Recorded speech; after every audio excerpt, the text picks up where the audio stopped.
Hello everyone and welcome to Sinful Gaming. I hope you're all doing well, I hope you're all staying safe, and most of all, I hope you're all fighting that war against the grey. Today's video, we're going to chat Conquest, the last argument of kings, because they have just had their latest happy hour, which is where they sort of show off what is coming in the next months or so for Conquest, the last argument of kings, and talk a little bit about the game state and all of that good stuff, and answer community questions. I strongly recommend go check out Parabellum Games on Twitch and follow them there, or jump in the Parabellum's Discord for Conquest and keep up to date when all the live streams are, because they're really great. They are a really open company that's fantastic talking about all their games together. So with that said, we're going to look at all the things that were shown off in the latest version of their happy hour, which will be the last one for the year, and there were some really exciting things in there, and we'll leave the best for last. Also, we would like to thank Parabellum for sponsoring the channel with Conquest, the Last Argument of Kings and Conquest First Blood. If you'd like to help the channel, you can do so by supporting us by going and using our affiliate code to get 10% off your orders on the Parabellum e-store. The code here on the screen will get you the said discount, CFGCONQ5.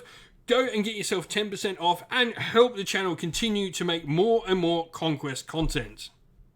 And so the first thing I want to talk about is the new tournament kit coming out, which is really cool. This is something they're going to be helping to get tournaments, going and give you some help in running your own. So if you have a community you're wanting to run a tournament for, you will have some stuff to give away. Now, this comes with a bunch of cool artwork cards you can see there.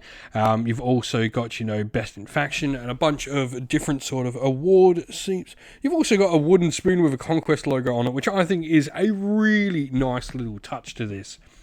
Now, you do also have 3 exclusive minis you can give away. Now, we've only been told one of them.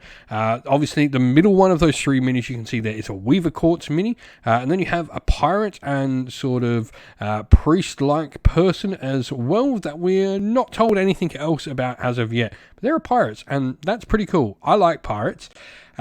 But this is just something cool that they're starting to do. They did say they were going to be looking at updating this sort of stuff, so always good to see. And so alongside this, they're also going to be doing a narrative pack as well for more narrative-driven sort of events. You can see the narrative rules pack is there. You also get this cool cloth map, of which you can actually pre-order if you just want a map of Ea and the current sort of state of the Conquest world. You want a cool little cloth map, you can pick that up. Once again, the sort of cards and all of that, some tokens, some measuring gauges, which is really nice as well. All stuff I really dig. I'd love to run this on the channel, perhaps with a couple of the guys doing this. But another cool thing to bring out, I always support these sort of award packs and support packs for tournaments. I mean, it's really cool. Games Workshop actually do one for Underworlds, which is really cool to see. And then lastly, we have the paint and take kit. So this one's a little bit interesting. This will be for, little like painting classes and all that maybe you want to run at a local. You'll have a table tent, 8 painting paper mats, 8 infantry bases, 8 noble lord sprues, 100 kingdoms. Cool stuff like to, bring some models, paint up, get people into the game. This is a great way just to give people their first model and get into a painting sort of hobby, which is, a fully acceptable part, but maybe hopefully push them into the game itself, which would be really great. And then, just showing you some more of the inside of the pack.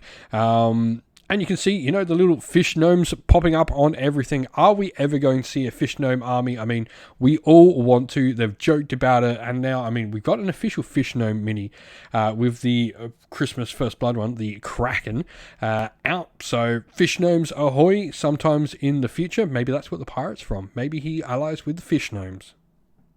And then this cool thing popped up as well, which was the World Championship of Conquest. And that's obviously a map of Greece down there. This is cool, like to see them fully supporting, this. And they did go over a bit talking about, I believe, CanCon will be one of the first events in the world to sort of be eligible for this. They'll release more information on how this is sort of all going to work in the coming sort of weeks and months. But this is cool to see, like the company really supporting a competitive setting. I'd love to see alongside, a World Championship for like a competitive setting, like a major narrative event that anyone can just tag along. I think the Warhammer World Championships did a really good job of this, of having, the main tournaments, but also having a grand narrative event. There was a more open event for people to come along and hang out and be a part of it all as well. But next, we got the first model reveal, and this was super cool to see. We are getting terrain packs. So we can actually, start to get an idea of what the world of EA looks like, get terrain that fits and feels like the universe they have built for Conquest. We have the 100 Kingdoms terrain pack here, which we're looking at, but we also have the Dwegholm terrain pack here as well, which I think looks absolutely amazing. These would be great to see on the table. I mean, you don't need an awful lot of terrain for a Conquest game, so, if this is a terrain pack here, this is probably more than enough to sort of get you enough terrain, and these look like objective markers coming out. I'd be really, really keen to see more of these, to see what the other factions are going to bring to the table in this terrain sort of stuff. What do you think of Conquest themed terrain though? Like, this is just something easy. It'd be great if these are big plastic kits that will look really nice, and just evoke the setting that little bit more. And so the first unit we got shown off is the Companion Cavalry for the City-States. I mean, I've been looking forward to these for ages. They look amazing. I love the leopard skin on the far right one. I think that's amazing. And that model there is just going to lead so much to having something interesting to put together and paint on it. You could do leopard, you could do, other versions of big cats or other sort of creatures on it, which is awesome. These are a medium cavalry unit that are going to be available. They've got Impact 2. They also have Dread as well, where enemy regiments in contact with a regiment with a special rule cannot benefit from Inspired, which is pretty nice as a rule. Defense 2, Resolve 3, 4 wounds apiece. They've got Clash 2, Evasion 1, a solid cavalry unit all round. Movement 8 as well, which is definitely... I think the City-States have been lacking a unit like this. Getting a really fast-moving, hard-hitting unit is exactly what they needed to really be able to push down the tables. So moving on, we then have a new Spire's Abomination for the Artisan series. Very similar to the Mountain Yacht Nub we've obviously seen for the Nords. There's going to be a new Artisan series version of the Abomination. It looks so much nicer than the current one. I mean, the current one, was very early on in the game. It had its own thing, but this is amazing. Like, to see where they've sort of come and how far they've gone with this. This is a really, really nice piece. Really happy with it. I can't wait to get one of these for my own Spies Force. It'll look nice. It'll give you, a distinct individual model. I mean, it'll go nicely against my other Abomination, but cool nonetheless to see this being a thing. They've been talking about it for a while. I think since the start of last year, they were talking about a brand new Spies Abomination being done up. Moving on to the 100 Kingdoms, we have the Order of the Sealed Temple, another one of our amazing Knights miniatures coming out. These guys have shields, they've got fluid formation, which is really cool, giving them some really good maneuverability over some of the other orders we've seen. Impact 4 is really nice as well. Other than that, it is fluid formation that really sets these guys apart from the other cavalry units. It's going to make them, a heavy cavalry unit that has the maneuverability of a fast cavalry. Very similar to like the Raptor Riders, but with an actual defense score of 3 plus shields is nice. 4 wounds, 4 resolve, 4 attacks, and Clash 3. These guys are going to be a really, really solid unit on the tabletop.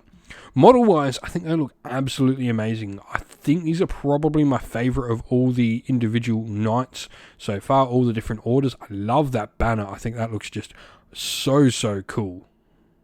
But of course, this is what we are here to talk about. More than anything, we see a Sorcerer King's model in the flesh. This one obviously being painted up. She looks like some sort of wizard, or should I say sorcerer.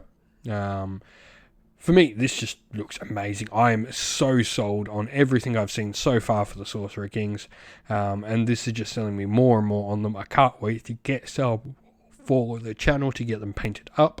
I I will say something I really like is having wands. Wands are not used enough in any fantasy thing as sort of like a arcane focus enough in many, you always see staves of just raw power out of hands. Very, very few sort of settings use wands nowadays. It's cool to see. I think this is a really beautiful mini. And I can't wait to see more of what we are going to see for the Sorcerer Kings in the future. But what are your thoughts on all the releases? Does anything sort of spark your interest big time? Are you looking forward to the Sorcerer Kings? Are they going to be the thing? What do you think of the terrain, tournament pack rules? Let us know your thoughts down in the comments below. And so, that's the end of the video. We hope you all enjoyed it. If you did, please don't forget to leave a like, subscribe, and drop a comment down below, letting us know what you enjoyed about the video. If you'd like to come chat more with me and other members of our great little community here, we have a Discord server linked down in the video's description, and also linked down there are the best ways to help support the channel as well. Our Patreon and YouTube members down there are fantastic ways to help support the channel, and if you'd like to get a shout out like all these people, you can go and join up today.